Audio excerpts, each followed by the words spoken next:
welcome everybody. It's your boy, the Massage Donor. We're here with another episode of VSW Podcast. Today we got a very special guest, pro wrestler and booker, the one and only Adam Booker. Welcome. Thanks, man. I appreciate you having me on. Definitely. And I'll tell you a little something probably not all people know, only maybe my close friends. So my full legal name is actually Mark Adam Booker. So from birth, I've been a Mark Booker. That's awesome. That's great. I like that. That's great. You've been around a while, though. You've been in the New England area. You've been wrestling for a minute. When did you jump in? I started training in 1999. I graduated and I waited all of 3 days to wrap up my life in Bangor, Maine, and then moved across country to the Midwest to Illinois to the only independent level sort of school that I'd ever heard of at the time, which is super ironic given how close Kowalski's school was to me, but just that stuff wasn't out there at that time, Yeah, no, definitely. I graduated in 01, and I remember going to Kowalski's. A, they wouldn't take me because I was too little, but B, it wasn't just something that was advertised. Today, schools are advertised, they're advertised at shows. Yeah, it was none of that. You had to know someone that knew even where the address was and hope you had a map of how to get there. There's no Google. It's 99. Yeah, exactly. Yeah, the internet, obviously was there, but very fledgling.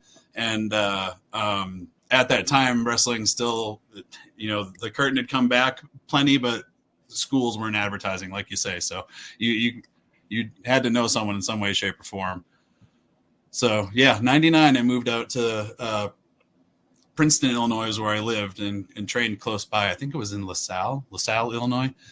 Don't mind me asking, who was the trainers out that way? It was two students of Boogie Woogie Man Jimmy Valiant. So if you ever hear, because I do hear it sometimes, someone credit me as being a trainee of the Boogie Woogie Man, it's not quite correct. It's just people getting pieces of information and taking it wrong. It was two students of his, Tim and Brian Lyle. They were cousins to each other. But they had his, I guess what maybe some people think is they taught his lineage to you. You learned exactly. And that's true for sure. But there's people today, in the area now that are teaching, Killer Kowalski style of wrestling, but obviously Killer's not with us anymore to do such. But the style, the principles, the basics, the fundies, they're all still there. Now, being out there in training, and obviously now you've worked in New England, is there a lot of difference between the two?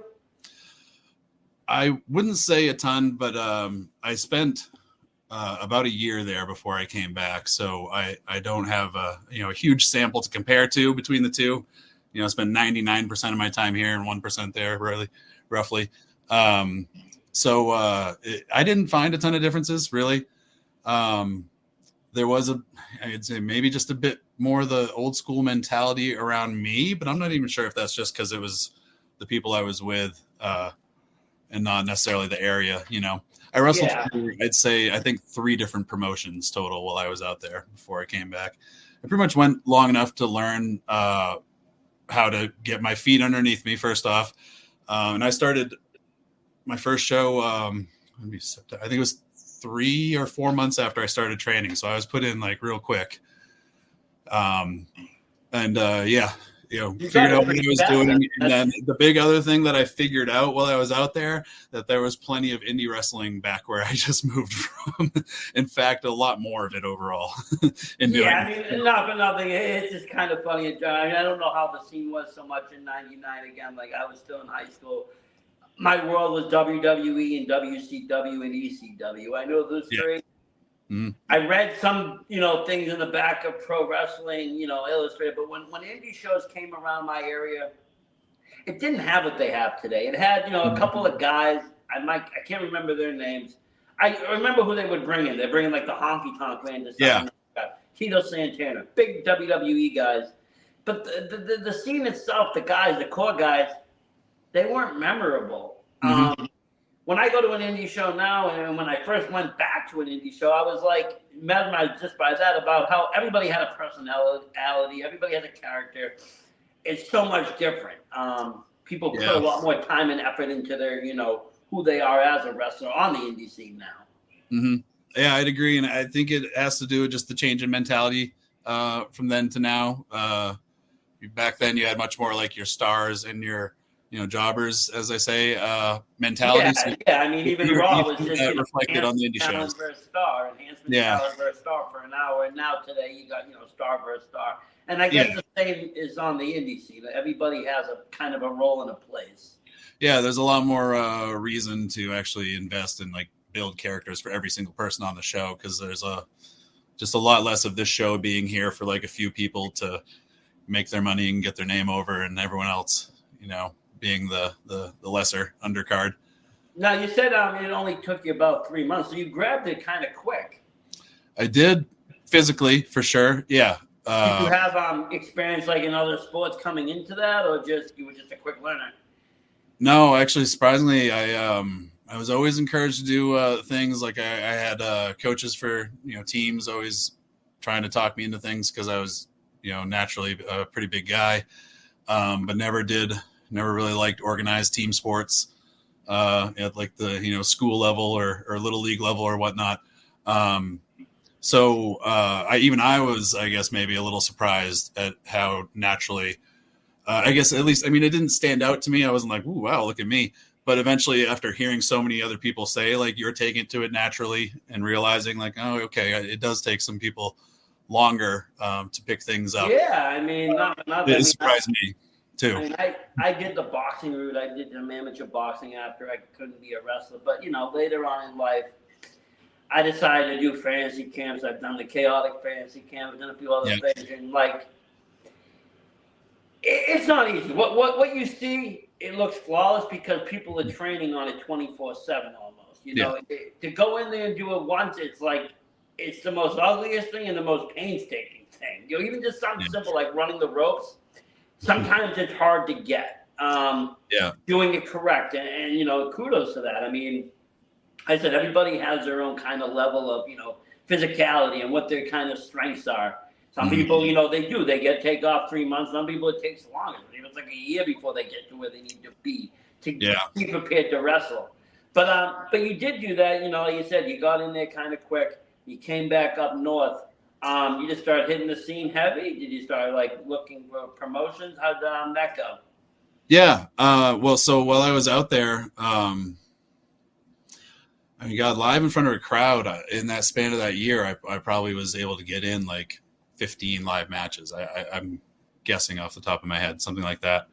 But in that time, not only was I put out there quick, but somewhere in the, I don't know, end of my first year or start of year two, I think roughly, I also got to have a match with Jerry Lynn.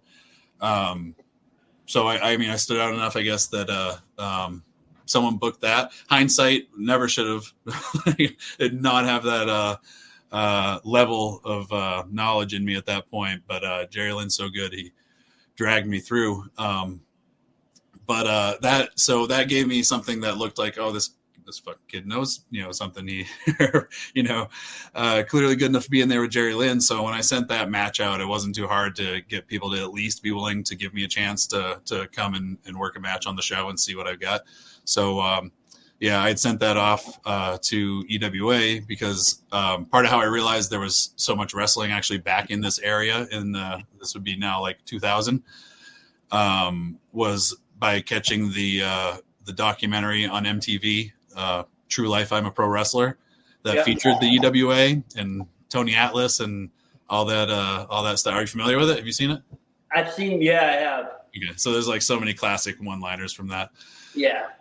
And that's the thing, like, again, and I saw all this in hindsight because, like, again, 2000, 2001, I was just graduating, and after that, I went into, like, computer work, did web design, did other things, and, like, wrestling kind of I just didn't watch it. From the year 2003 and probably until 2016, I didn't watch pro wrestling. Oh, okay. That's a good stretch.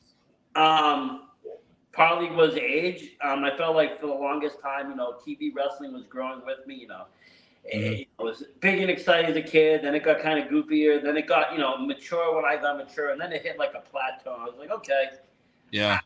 And then the other thing was, like I said, I really was invested in wanting to be, seeing ECW hit the stage and seeing guys that were kind of smaller be able to wrestle. I really kind of wanted to give it a shot. And like only knowing one school and getting kind of just discouraged by it, I was like, okay, well, that's not for me. Yeah. And I just did things that I could do. But I always kind of wondered, like, what was the scene? What was the indie scene like in the 2000s? Because I hear people talk about, I hear people talk about early chaotic days. I hear people talk about, the early days of Yankee Pro Wrestling and NCW. These have all been around now for quite some time. Yeah, that's some of the oldest running groups in that list you named there. NCW especially is an impressive story for just being, kind of just this little thing, kind of passion project among friends that has now survived longer than so many companies that are around at that time when they started. And it's funny because in 2017, I wanted to go to an indie show and I needed something close. And, at that point, everything was kind of spread out. Everything was either like way North Shore, way South Shore. I'm sitting, right in the middle of, Mass. Yeah. So I'm like, I see a show in Dedham. So I'm like, oh, this looks fun. It's cheap enough. It's fun enough. Let's go. And it was like NCW. And I just fell in love because I saw characters, again, like people like Dick Lane and stuff that just had such character in them and character work that I was like, oh, there's nothing different than the people on TV, except they just don't got that $1 million. Yeah, just minus some production level, but yeah, people with the same passion, same. Yeah, and at this time now, I've noticed, the guys were putting work into their character. They were putting investment. They had characters. They had names. They had merch. They had, everybody, like you said, was kind of a star instead of just all enhancement talent to work over the names they were bringing in. Yeah. And then I saw it, and I even laid eyes that night on people like Anthony Green for the first time. I'm like, look at him. He became a top star and just kept working it and working it. And, from there, I branched out. I went to shows like Beyond and Limitless and Chaotic and all these other shows that just, are just right onto the level, I think, of what TV is. It's just like, they're there. Yeah. Even on the production level, sometimes they're even better. It's just they don't got fancy cameras again, and they don't got the big venues. But, I've been to shows where the matches have been on par. The wrestling has been on par. And that's just something I pride myself, even being a fan in New England, that we have some of the best wrestling out here. Yeah, I agree too. Get back to your question, the wrestling and the time there was a lot of groups. There really was. A lot of really good ones, a lot of, mid-ground sort of ones, and a lot of really bad ones.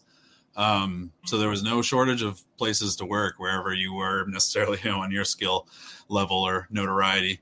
But a huge difference, I would say, from then to now, and not that it's perfect now necessarily, but back then there's so much like bitter pettiness. Like there didn't necessarily even have to be a thing that happened. Like if you were just simply another group, like we're not supposed to get along. That was just the nature, the attitude that so many people had.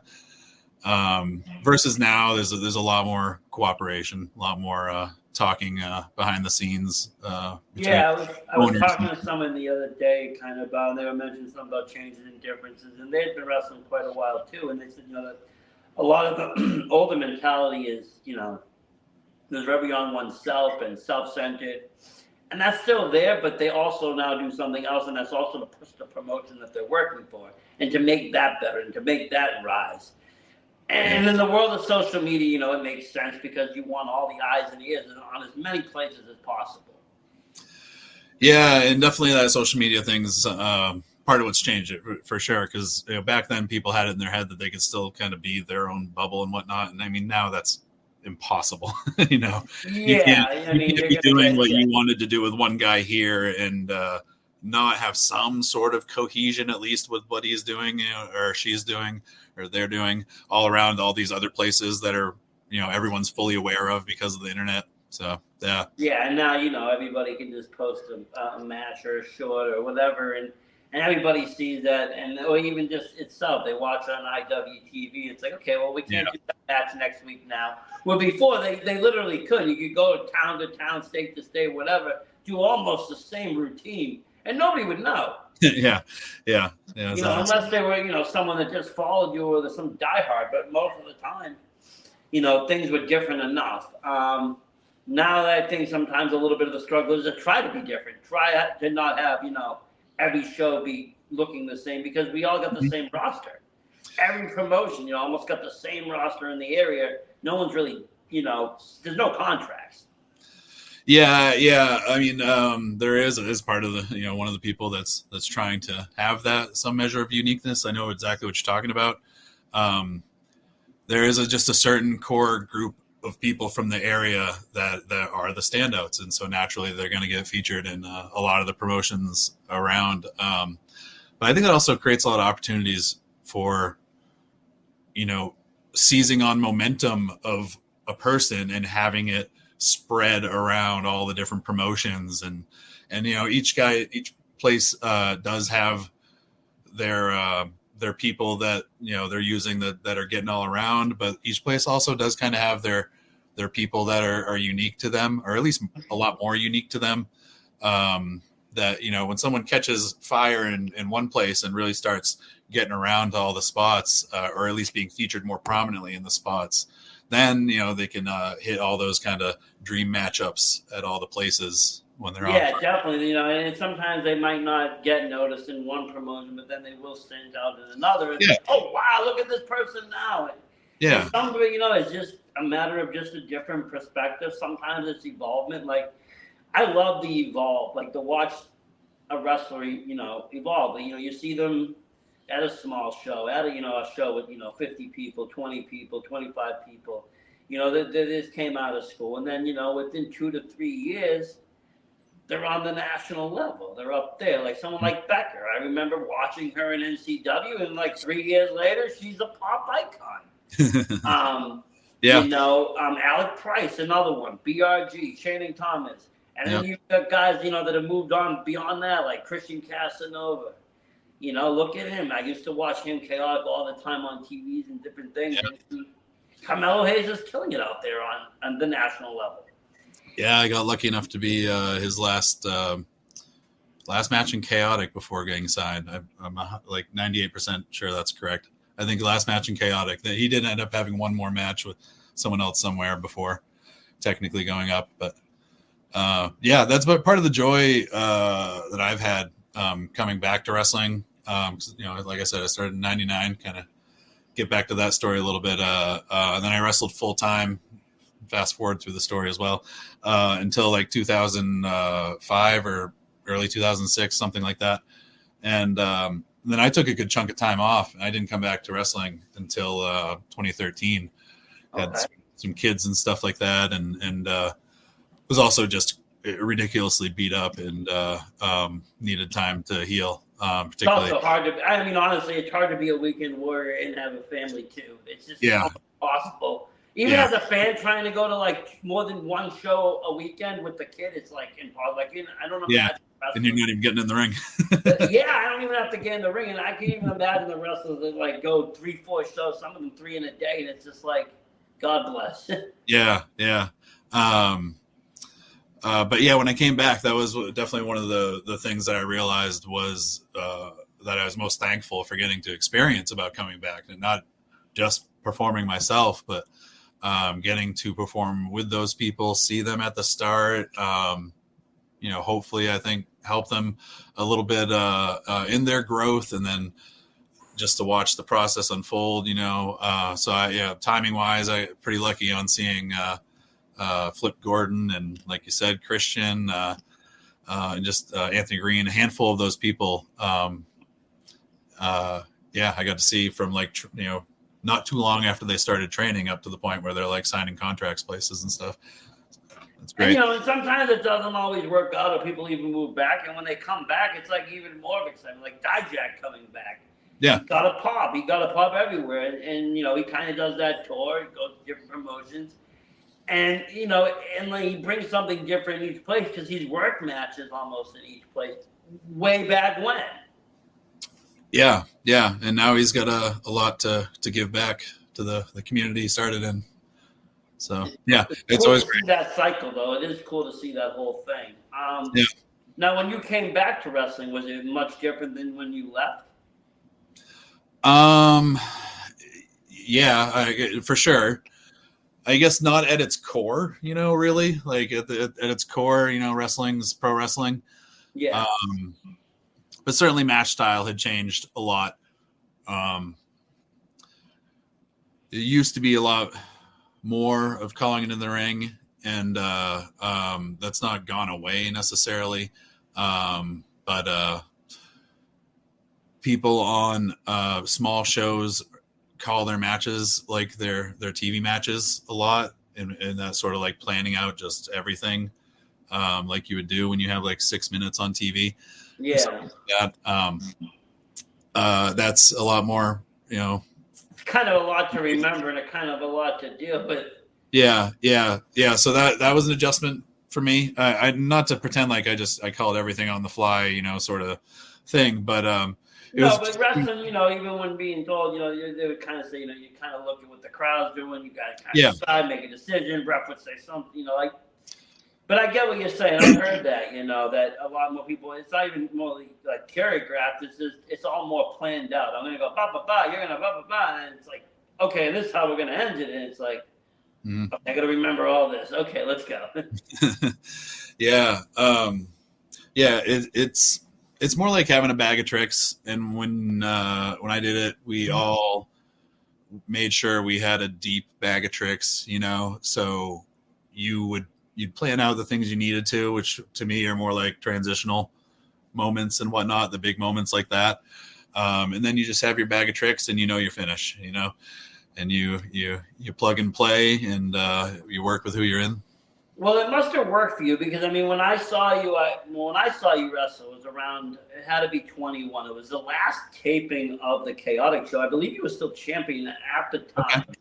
Yeah, I would have been still New England champion. Yeah, you were New England champion. I remember seeing you in a match out there. And again, after the pandemic, I got another reinsurgence of indie pro wrestling because the pandemic happened, everything shut down. It was terrible. For fans, for wrestlers, I'm friends with a lot of them. I can see them online. All of a sudden, people that were working every weekend, done. No one's moving anywhere. Everyone's kind of in a slump. That's when I decided to, start podcast, start talking about things, start talking about indie wrestling.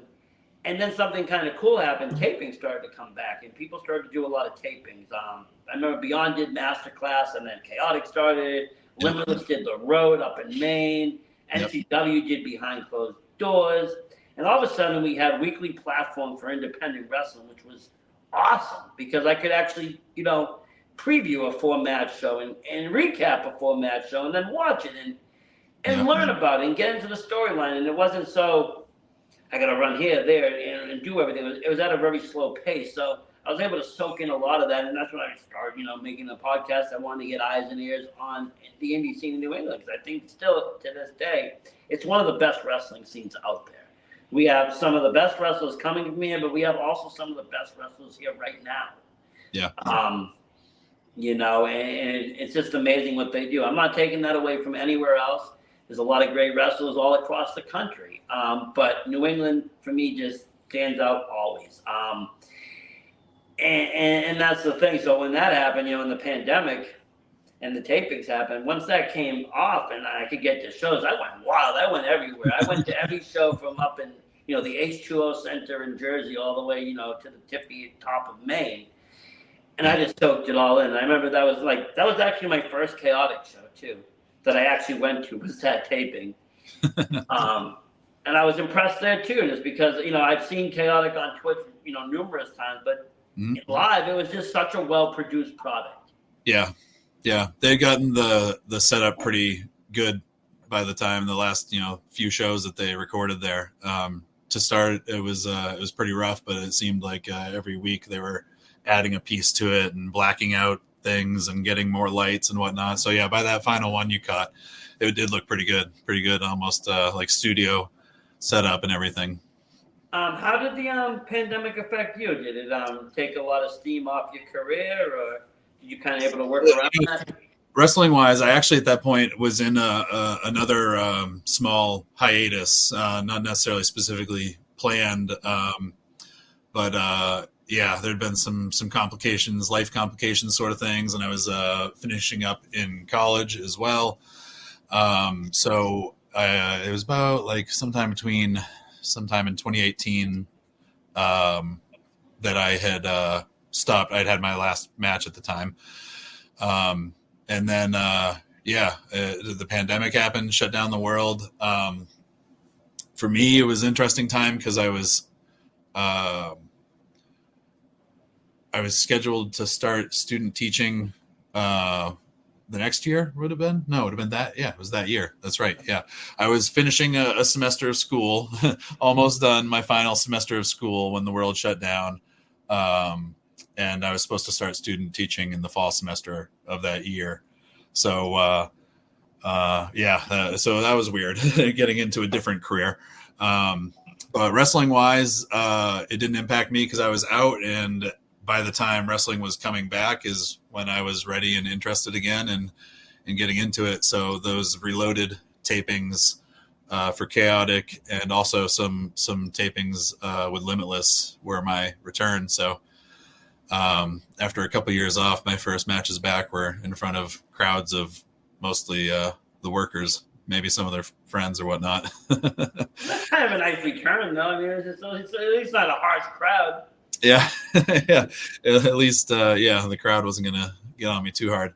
But no, it was interesting. It was bad necessarily. It was fun. It was certainly, given all the options out there at the time and how life was in general, it was fun to get there and do that and at least be there amongst a crowd of 20, 30 people roughly. Yeah, and that's what I heard. I mean, I heard, a multitude of different things. The tapings sometimes were a pain in the ass, but other people enjoyed it because it was all one day. Other people allowed them to kind of work on their career. The pandemic, even in general, allowed them to, work on their character work. A lot of people, went online and started doing online promos and stuff to intertwine with these weekly shows, and that just developed them even more. They had, more time to develop themselves, and I think it benefited a lot of the New England students at the time because when they came out hot and heavy, and they were just everywhere, taking over. Yeah. Some of the people you mentioned kind of built their characters in that time and found themselves. Even people like Ricky Smokes, look at him. He built himself from like Ricky Archer to Ricky Smokes during that time period. Yeah. Another one. All those guys and girls right now are on the scene are at that next level. They're getting there. They're getting ready. They could be, in another year, we might not see them at a local show. Yeah, and I think if you can adjust to that, to the pandemic and wrestling weird studio shows and crowds in the teens or 20s and whatnot, then you can adjust to anything probably. Yeah, but you got through it yourself. Like I said, you were champion. You held title during that time, and then I'm guessing at some point you decided you wanted to start your own or rebrand something that was previous and give it your own vision. Yeah, exactly. Yeah, the Eastern Wrestling Alliance was always a big piece of me, wrestling career wise and all that. So there'd been times, along the way that the idea had popped up and whatnot. But now, did you work for them when you were in the younger days? Oh yeah. I guess yeah. We skipped kind of that part, I think, but jumping back and forth between talking about now and finishing. Yeah, but when you came back to New England from out there, I'm guessing you were at EWA.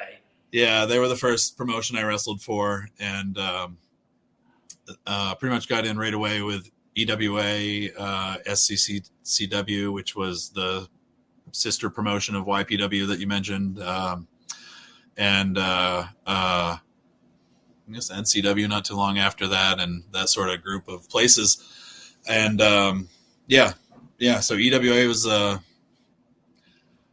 think technically the second place that I was a heavyweight champion, but the first real serious place that I was heavyweight champion for and had a good run for and got to actually have that experience of what that meant and that sort of storytelling and everything. And then, yeah, I wrestled for them all the way up until I stopped, like I said, I think around late 2005. So that, yeah, for most of my time in the early 2000s, I would have said that was my home promotion. Chaotic eventually also became kind of like my home.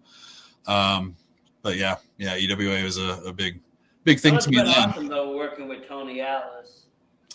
Tony, he wasn't there too much once I got there, but I have been in the ring with him a handful of times.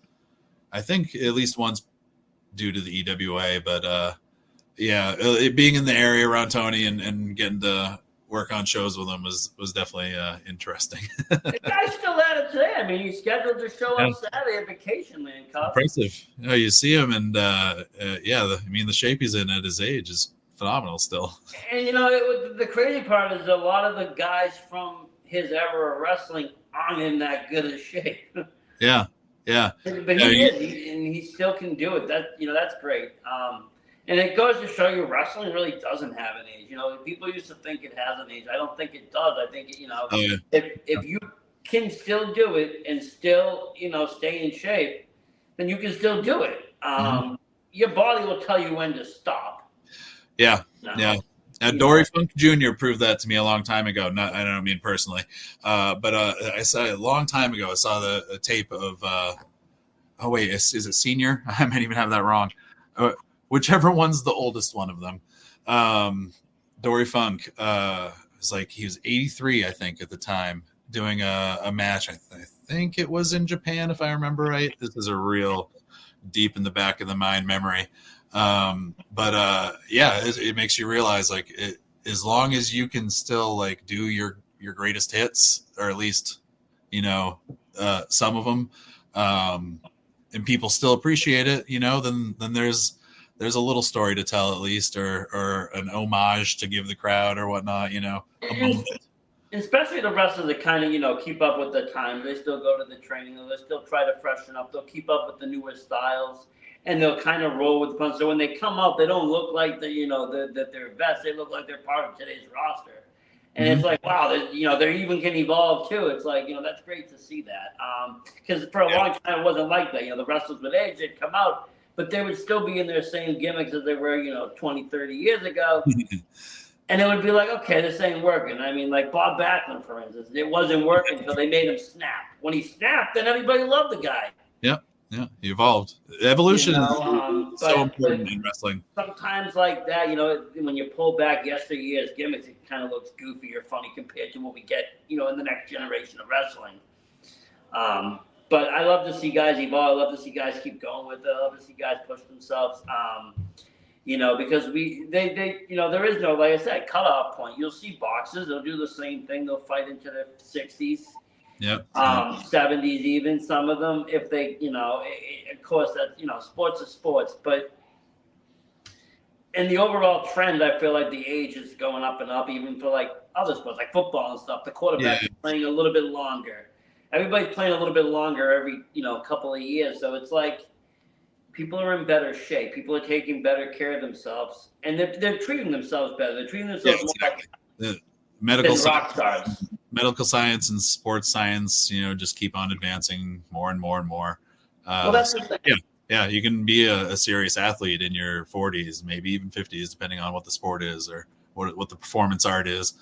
And it'll continue to go up. Obviously, there's got to be a cutoff somewhere. But there is, but there'll be someone that will just prove that too. But part of the point was, like I just made it. I think a lot of the wrestlers of before used to think of themselves more as like rock stars, and they lived that rock style lifestyle. And now they are more acting like athletes and treating their bodies more like an athlete lifestyle. They're eating better, drinking healthier, staying hydrated, doing more exercise, doing better things for themselves, their body, their mental well-being, their mental health. And in all return, that allows you to wrestle and do things longer and be better. Yeah, it definitely used to be the whole was it live fast, die hard mentality, and that's changed. Yeah, I mean that was again just had to do with the time period, the same personality or mentality. I mean, existed in like bodybuilding or whatnot too. They were, taking everything and now there's a lot more focus on doing it at least a more healthy way. But yeah, same thing with wrestling. They're turning into what you think of like elite athletes on every other sort of athletic level, and I like that, honestly, because I think we lost a lot of wrestlers way too young because of them not taking the sport serious, or not the sport serious, but taking their health serious within the sport. And just because they were able to perform doesn't mean that, on the off time they weren't doing unhealthy habits, and that would, can lead to heart disease and other issues. And unfortunately, like I said, we lost a lot of good wrestlers. I feel like Big Boss Man and stuff that just died way too young. Yep. And had they been, in today's era, they would have all been like probably, more leaner or better health-wise. But it is a good trend. It's one of those trends I enjoy. I don't mind seeing happen. I don't mind seeing wrestlers in better health. Absolutely. Yeah, the Live Fast part of Live Fast Die Hard sounds great and feels great when you're in the Live Fast phase of that plan. When you get to the other half of it, where you're riding out that march to your grave and regretting all those decisions, it's a lot rougher. And and that's the thing. Even in the wrestling world, you can burn yourself out even naturally. Oh yeah, absolutely. Mentally and physically. That's a big part of what led to that mentality too. There obviously is that rock star thing too, but the schedule back then was so much more demanding. And again, not that it's not demanding now, but wrestling 300 plus matches in a year, obviously it's hugely demanding, and that sort of thing that many people can do without some sort of aid, I guess. Let me say. And I feel like back then, you had to do those matches if you wanted to be relevant.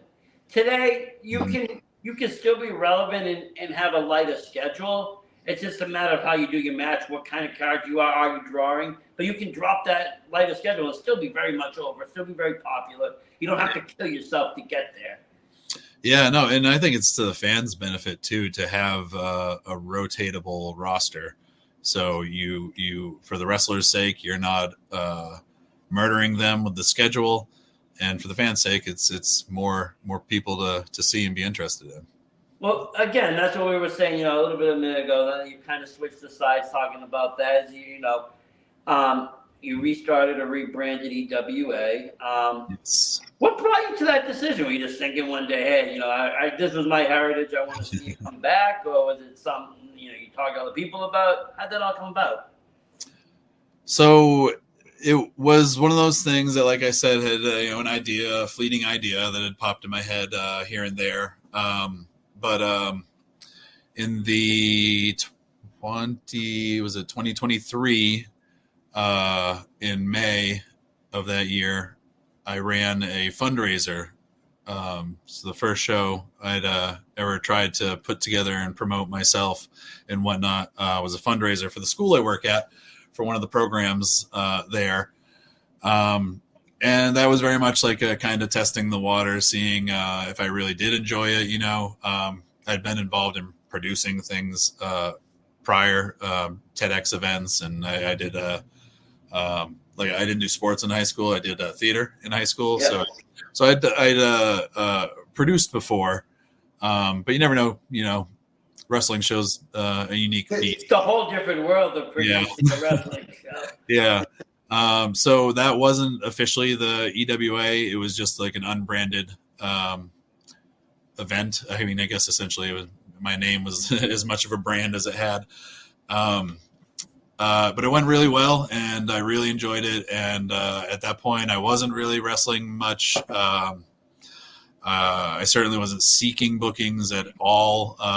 Here and there, sometimes things would pop up that I would do when asked. But I was really ready to not wrestle anymore. And it was really nice to have that creative outlet.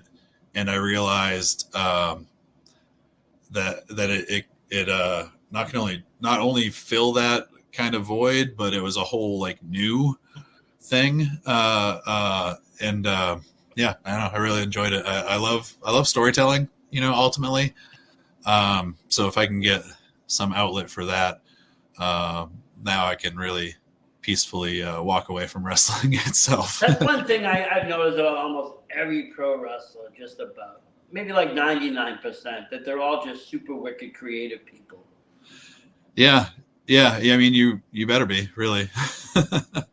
You got the 1% that, they're just a total athlete. They'll do the athletics, and they'll do the bare minimum of what they have to do creatively. But most importantly, they want to just be athletes or look like the athlete and have that role. But for the most part, what I've done, the people I've talked to, like the ideas that they've come up with, the things that I've seen people do, like, him, Luke Robert, his movie Kill City Cup, that was just out of his mind. That movie is awesome. But he just came up out of that, out of an idea. Yeah. You see cool things like that. You see this come out of a wrestler. You see a great promo nowadays. You see somebody, do a great character. It's just like, wow, it takes really a lot of creativity to do that. And wrestlers just seem to have that like natural ability to create. Yeah, right. And like you say, like there's some people who their strengths lean more towards maybe the athletic side and whatnot. But that's where the right pairings come in wrestling, and that is part of, again, what I enjoy now booking as well, as that's part of the creativity also. You get the right pair, and you can get that magic where you get the best of both aspects out of each of them come together and really make it shine. You kind of get that perfect blend of like, what entertainment is and what like the pro wrestling side is, and you have them blend unanimously.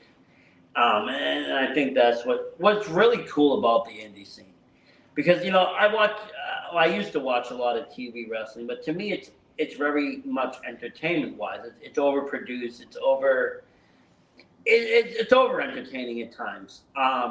Where I'm more of a person who just like to watch just actual wrestling. Mm-hmm.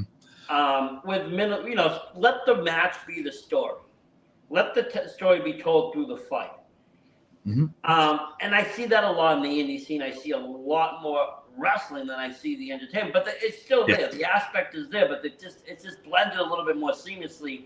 And to me, it gives the appearance of it being more realistic, and less Hollywood. Yeah. It's the nature of the tools available to you at the indie level. The tools that are available to most people producing things aren't we're not as capable of producing those vignettes. But I think it makes it a better product not being able to. That's what yeah.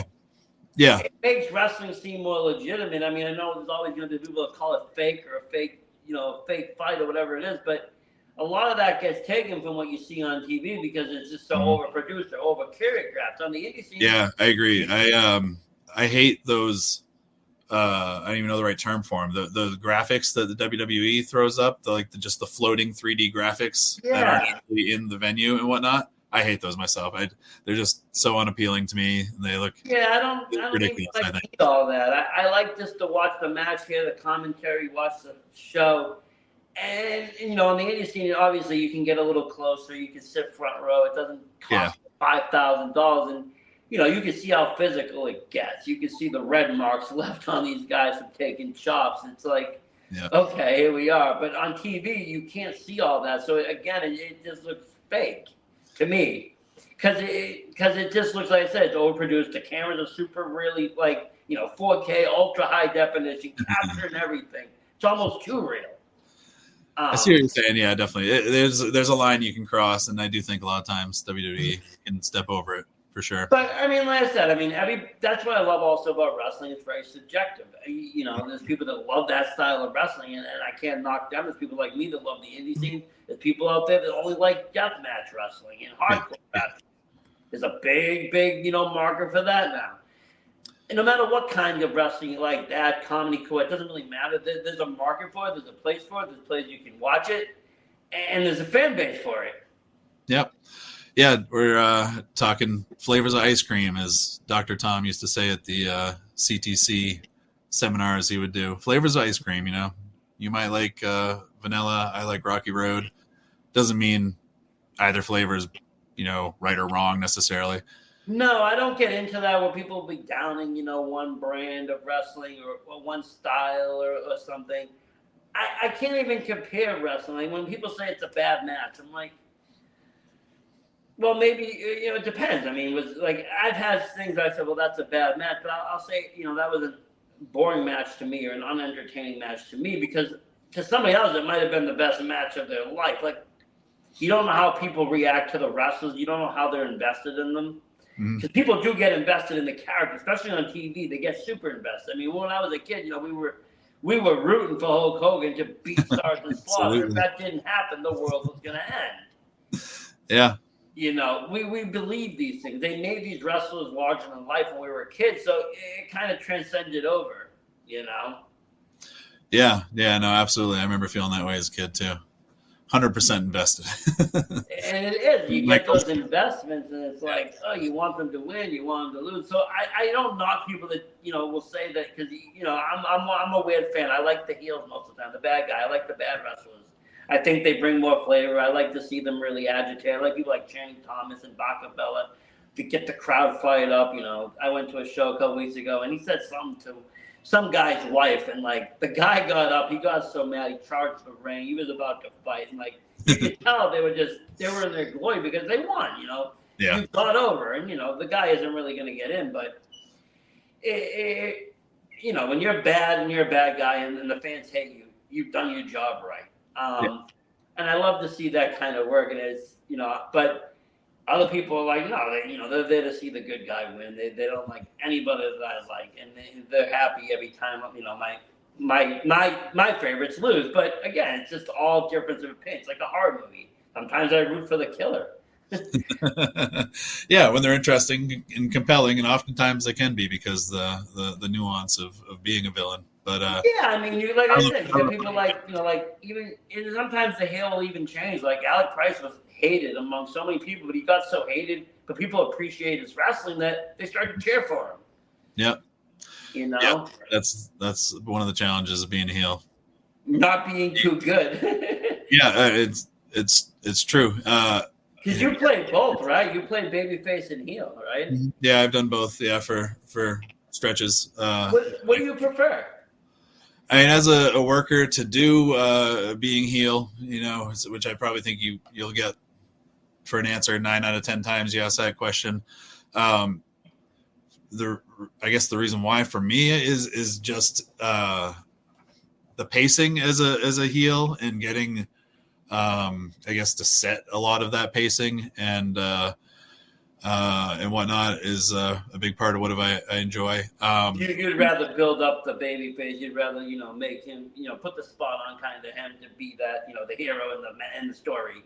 Yeah, and just to have a better control over that and the timing of things, and when we're gonna transition from slow when sort of of yeah, exactly. Like when all that happens, picking it up and all that. And then also just like the way you wrestle as a heel, like you're saying, as a heel, a lot of younger guys run into the mistake of getting over because they are wrestling so well. They're outshining their baby face, and a lot of that comes down to the little choices that you make in the ring and whatnot. So yeah, I just kind of naturally like the style of wrestling as a heel anyway. I enjoy that more. And you tend to see this pattern for people. You start when you're young. Oftentimes you are a babyface because the heels are more in control in a match naturally. They're the ones or it's just easier for them to communicate and be in control and whatnot.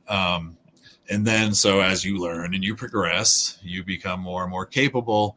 A lot of times you see people shift over to being heel and riding out being heel throughout more of the later years of their career. So I find the heel style to also be easier to pull off and easier on your body, which is kind of nice in the later years of your career too. Yeah, that is true. Yeah. Because, I mean, and the injuries and the recovery time is totally different when you're younger, Yeah. you're older. But like I said, now, like, again, we keep jumping back and forth, but now, you're booking these, guys and girls, and some of them are people that you probably wrestled. I mean, you've been in the area long enough, you're booking people that you know. Mm-hmm. And you have I've seen your cards, they're quite, impressive. Top names. Yeah. It just happens to be on days that it's like a 3.5 hour drive I can't do. But one of these days I will get out there. I do promise that. That's right. I eventually get to all the shows in Maine. I'm going to take that as a promise and hold you to it. You can bet on it. I might have to stay at Luke's house that night, but I'll come. Yeah. There you go. That'll be fun too. Yes. But no, I do like Maine. I love to get out there. And again, coming back in 2017, 18 area to watch some wrestling, I got heavy invested, like I said, beyond. Then it led me to Limitless. I was all set to go to my first show. I wanted to see Chris Statlander, and the pandemic happened. Yep. So when that came back, I just ran back up there, and it's been a product that I've really enjoyed as a wrestling fan. And I'm loving to see now in Maine, though, that it's almost another evolution. There's a lot of nice wrestling up in Maine now. Mm-hmm. You got that. Then obviously Larry Huntley's running now out there in AWA. And then you got you over there, and you brought this great product in there. And then I saw MPW pop up. They got another nice product out in another part of Maine. You got the guy way up there, the poutine guy way up at the tip of Maine. Yes. You got like a nice demographic of Maine. And it's not crowded like, Mass, because these are like 3-hour rides in between shows. Yeah, there's a lot of geography between some of those companies. Yeah. I mean, if you leave where I live in Maine and drive north for 4 hours, you're like almost to the top of Maine. You're still in Maine, though. If you go 4 hours south from where I live, you cross like 3 state lines. I went to one show and I started seeing Tim Hortons, and I was like, "Are we still in Maine?" Last time I saw Tim's was in Canada. Yeah, if you drive up north on I-95 far enough, eventually the towns no longer have names and they just have like numbers and letters that represent them. Yeah, it's wild up there. I remember like the temperature dropped, like it was way up there. I remember the temperature changed by like 30 degrees. It was snowing out there when it wasn't even like cold. And I'm like, wow, this is tippity up there. Sounds right. But that's the cool part. Maine has changed. The landscape of Maine for wrestling has become another point. It has, yeah. So when I first started back then, EWA was really like the only game in town in Maine at all. And but EWA was good, so there was good wrestling in Maine. And then after EWA, the owners that ran the shows in Maine sold out the rest of the company to Dr. Heresy, who was running shows under the same EWA banner in Massachusetts. Yeah. And after EWA left Maine, there's a real big void of quality indie wrestling for a long time until Randy stepped up and started Limitless Wrestling. And so, yeah, it's gone to some evolutions over time. I mean, he continues. I mean, not for another, but he continues to step up the plate. Taking the vacation land to the Coliseum is wild to me. Yeah, that's for indie wrestling. It's a huge win across the board, though. Yeah, I love that he's not afraid to make bold moves like that. He's done it. He did it with the Expo as well. Now doing the Coliseum. And yeah, I love it, man. Take those bold moves. That's great. He's got and you got people like Beyond too making bold moves out in Worcester. They got wrestling every Thursday night, and they're bringing a lot of these kids on every Thursday night, and they're making names out of them every Thursday night, and they're getting. And then you see them go to AEW, a couple of months later. Like I said, great transition time. It must be very exciting, actually, owning a company and being a booker with all this great talent. Because you bring people in from all over New England. So, like, how do you pick and choose who's, there's so many good people. How do you, pick your roster? Oh, I know. It's tough. I'm sure there's some people are wondering, like, is he going to book me again? Is he a dick? Because there's just so many good people in the area at the time.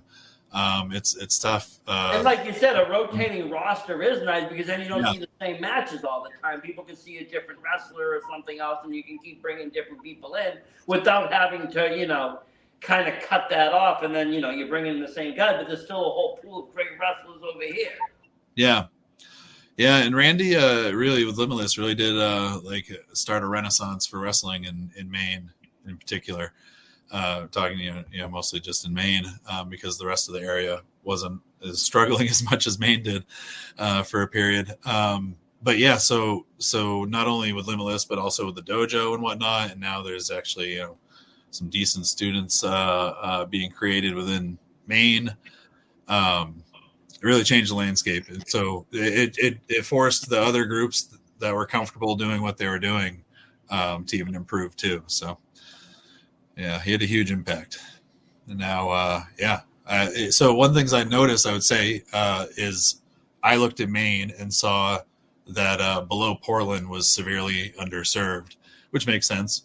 Yeah. Just given on where the people who were running lived and their promotions were wrestling out of and whatnot. So, I think the furthest end the AWA goes is Geno's, right? Yeah. The cutoff point is down there. Mm-hmm. Yeah, that sort of area. Yeah. And so, yeah, I had that fundraiser show. And again, like I said, I really thought Southern Maine was underserved and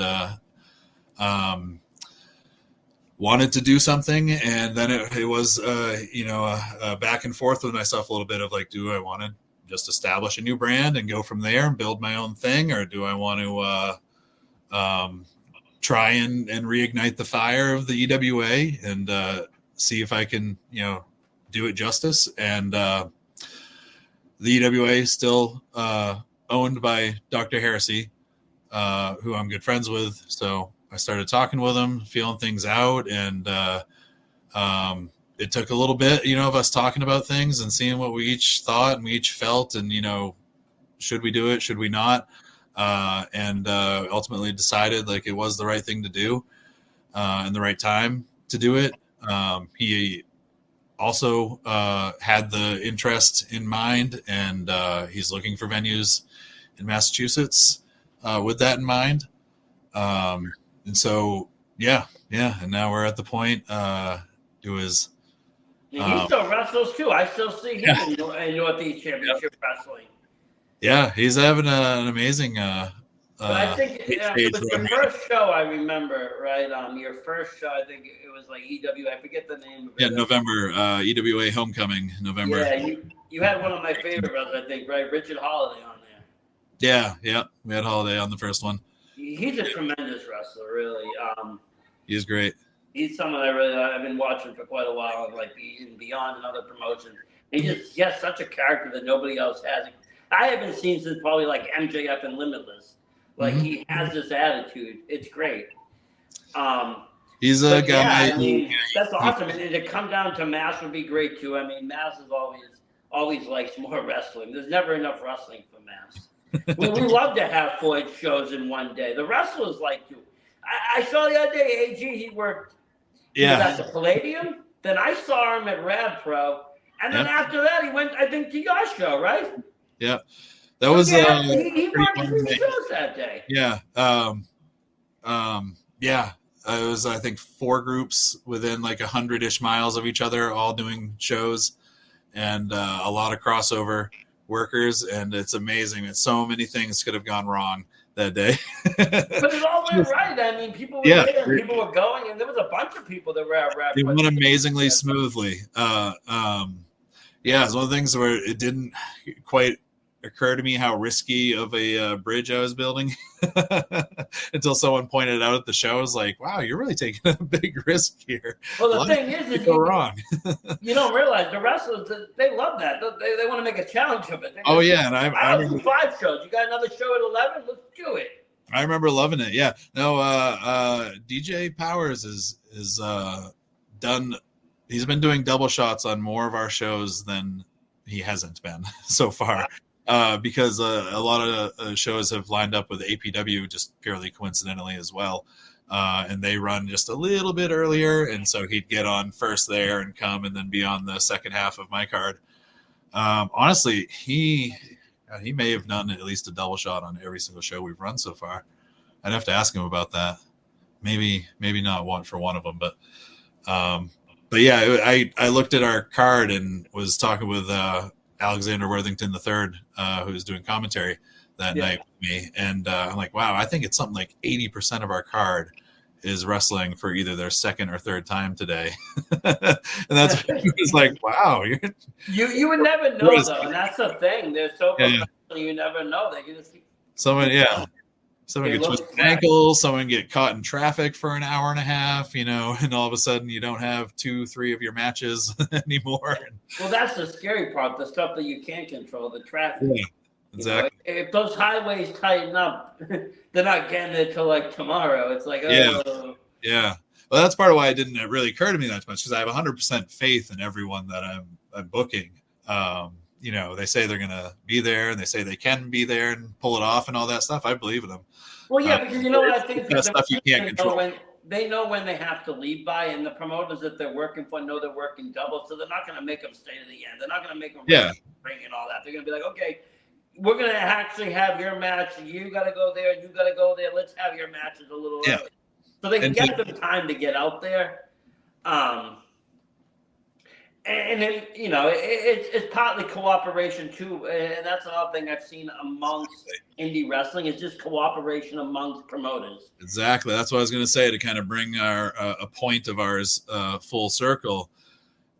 Now there's so much more communication. I mean, I was talking with Scott, the owner of Rad Pro, the night before, and whatnot, and other times leading up to it. There's a point where was it Rich Palladino realized he couldn't do the announcing for us and whatnot. So I reached out to Scott and I know you're running earlier. Who are you using for announcer and whatnot?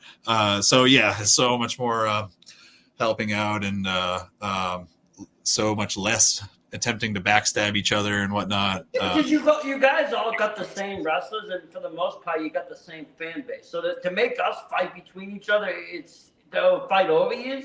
It's stupid because you're just cutting business. There's more than enough money for everybody to make. Mm-hmm. That's the facts. And that sort of stuff's just so unappealing to fans to catch wind of. Yeah, once they start seeing that kind of drama online, because it still's online now if it does get there, and it's just like, really? Okay, you're all backyarders. Bye.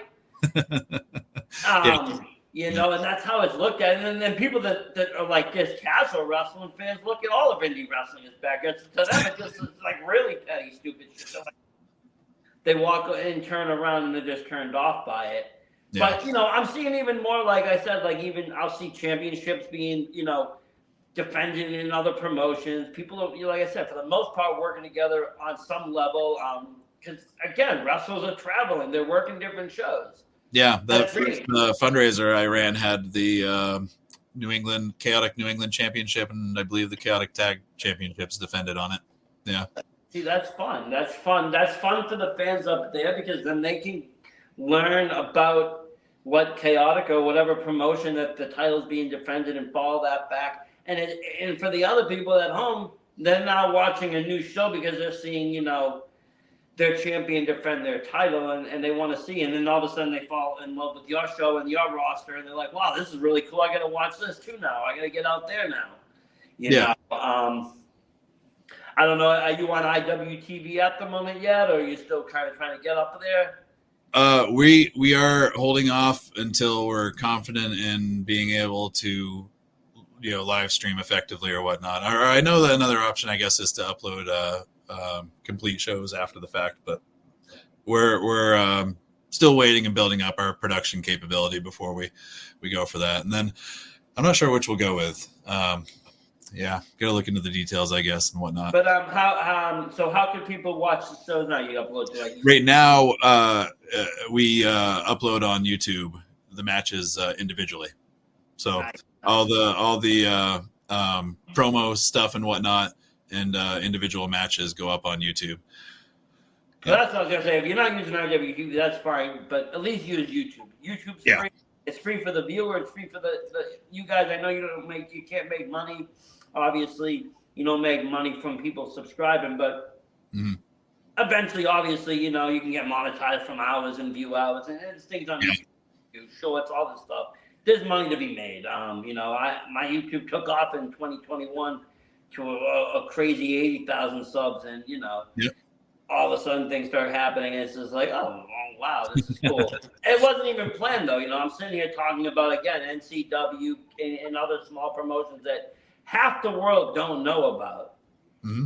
So I'm watching my demo, and I'm seeing people like in Germany, Russia, and other countries latching on, listening, and I'm like, that's kind of cool. They're listening about these small, just demo area wrestling promotions.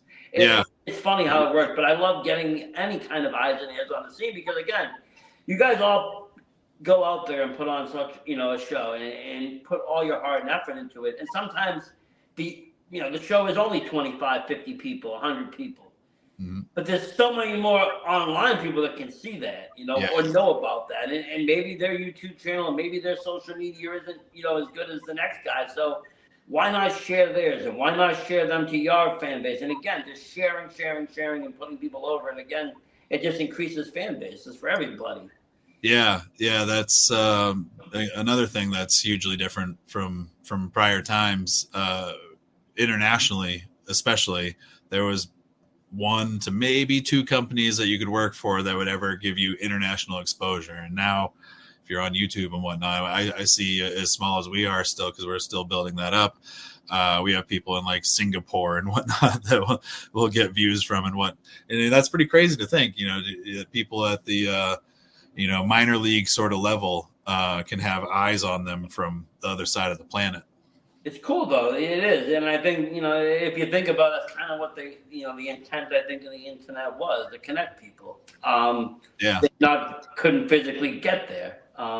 Thinking of the Jim Carrey movie, what was it, Cable Guy. He's like, you could be playing, Nintendo with some kid in China. It's like that, you know what I mean? You could be watching wrestling in some VSW hall in, a small town.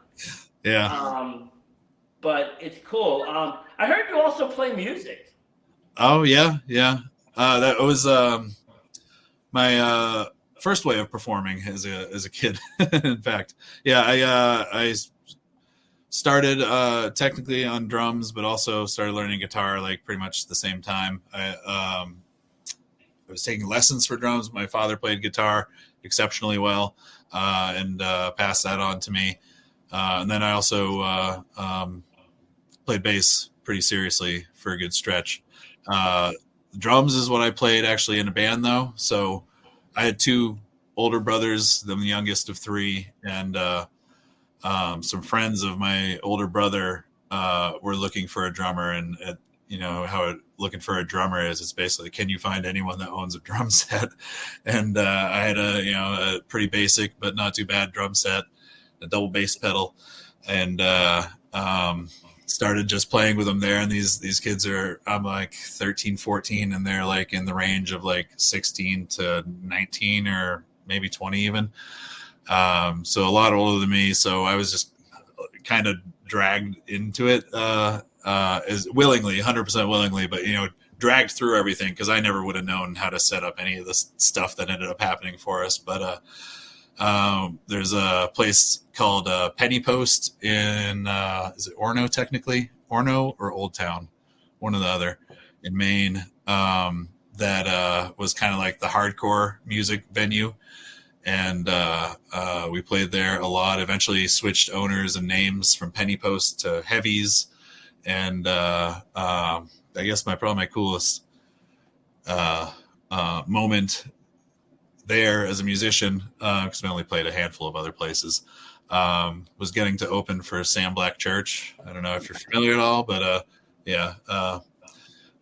not a nationally known band by any means, but one of the bigger bands in the regional area out of Boston, Massachusetts. And Definitely, cool. definitely. So that was my first taste of performing. Yeah. And That's cool. Weird to have played out for a couple of years.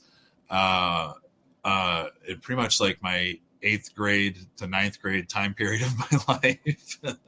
And then that kind of died off, and I played music, still, but never in a band that really played out like that again. But you literally were the rock star and the wrestler. a little bit, I guess. I was in the twilight years of my rock star time period as I was sophomore, junior, senior in high school.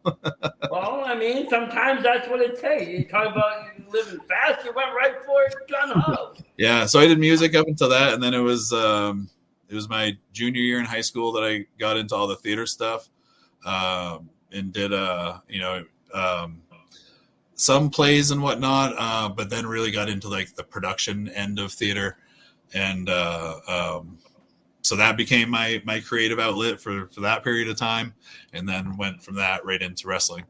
Because what drove me to theater was I knew I wanted to do wrestling after high school, and I had to finish high school first.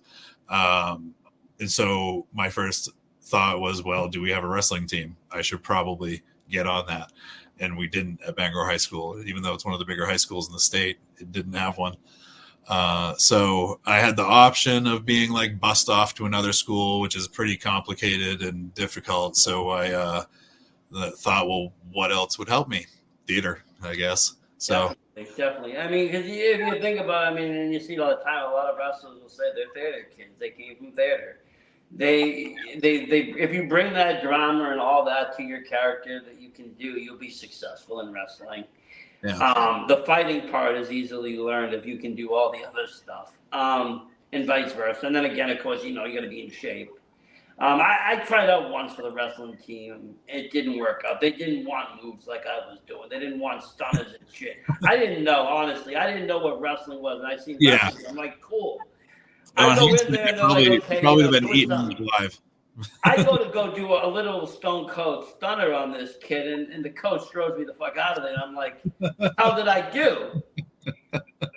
He's like, you can't punch and kick people. I'm like, this isn't the WWF. And I'm like, what do you mean? This is wrestling. He's like, no, Olympic wrestling. You gotta like wrestling. I'm like, I'm not doing that bullshit. Screw that. I'm out of here. And I left. I'm like, I'm not doing that. I'm here to fucking wrestle. I know how to do, I want to do, sharpshooters and figure fours. Yeah. Boston Crab. When am I going to get there? Make somebody tap. And they're like, that doesn't happen. I'm like, yeah, there's no tapping. This isn't for me. I was very confused with that. Like I said, because I grew up with wrestling. I was a big wrestling Mark fan as a kid. I'm one of those people that will sit there and defend WrestleMania 9 because I watched it live with friends. Yeah. And I had my own toga party for it. I don't care. I loved it. Yeah. So in high school, everything was wrestling. I surrounded myself with wrestling friends. We had to do a project on evolution in science, and we rigged it around the way that we were able to do the evolution of WWF.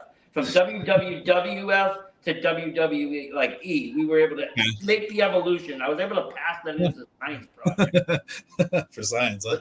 Like, we did wild shit back then. My friends were nuts. I had one friend that he got thrown out. After Owen passed, he decided to play tribute. He had his mother make him a full-on blue blazer outfit. Full-on cape, mask, everything. And he thought it'd be a great idea to run through the school and pelt the teachers with marshmallows. Yep, expelled. I mean, every day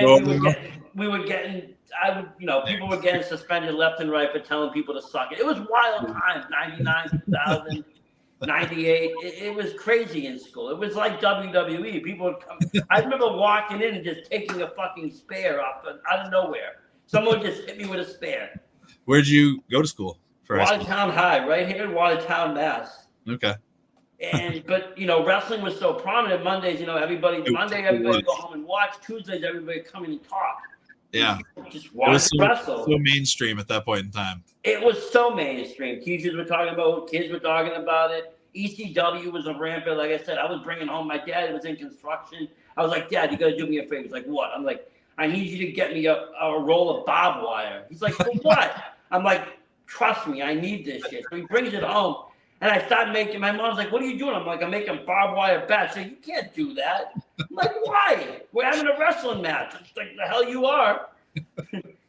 Oh man, I think Dad should ask a few more questions there before bringing that home. Yeah, definitely. But no, I mean, but that's how much it was. But taking it into now, I'm an adult. I'm still with me. And I still enjoy the product. I just, like I said, my focus is on the indie scene, going and seeing shows, like yours.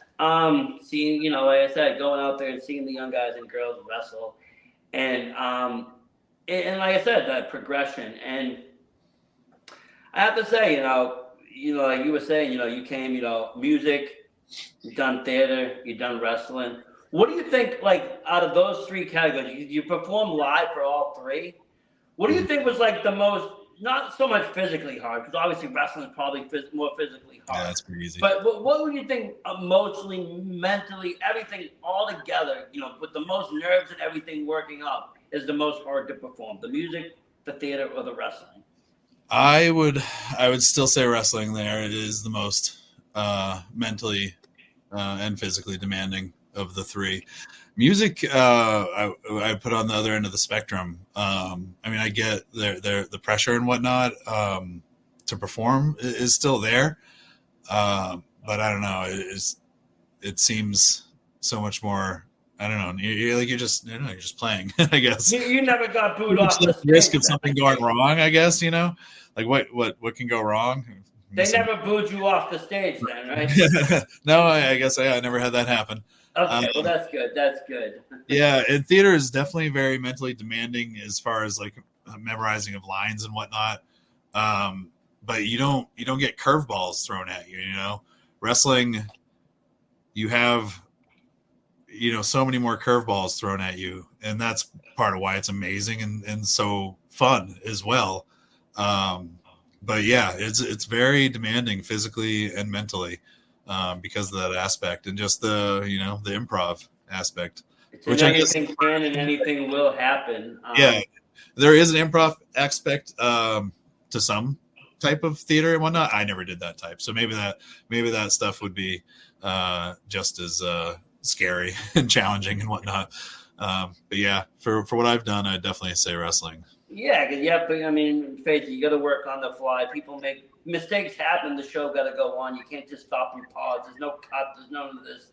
It's got to go, and you improv. You got to work your way through it till you get to the back and just go, oh, thank God that's over. Okay.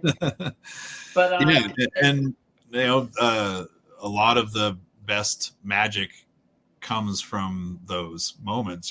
So you gotta make them. You gotta be ready to capitalize on them, and they're the most authentic. Yeah. The things we plan out, can go great as well. But I think if you look back, historically speaking, a lot of the magic has come from moments that just happened then and there. Well, I have to say it's been a pleasure talking with you, and it's been a great time. I got one final question. I like that idea, but where can folks find you? Where can they find the promotion? How can they check that out? And what upcoming shows you got, if any? Yeah, absolutely. So right now we have our next event scheduled for October 12th at Skip's Lounge in Buxton, and then our next final event of 2024, and hopefully our biggest event to date so far is going to be December 14th. And the venues to be announced. I think I know who it is and could tell you, but I still want to wait and be 100%. So keep an eye on that. I could tell you I am out there on social media, so you could find me. But more importantly, the EWA is out there on Facebook, Instagram, Twitter, and YouTube, all at EWA Main for our name. Also on TikTok, that's at EWA.main. So yeah, we're on all those platforms. We're trying to get, like I said, all our matches out on YouTube after the events and whatnot. So if you'd like to see matches and promos and all that stuff, definitely check us out on YouTube and give us all the likes and comments and subscriptions you can. The Facebook's probably our biggest outlet currently. Very good, very good. Thank you very much. And honestly, thank you everybody at home for watching. I really appreciate all you. And it's been another great episode. And as always, do that one thing, right? Support indie wrestling. Hell Thank you, yeah. everybody. Have a great night. Thank you.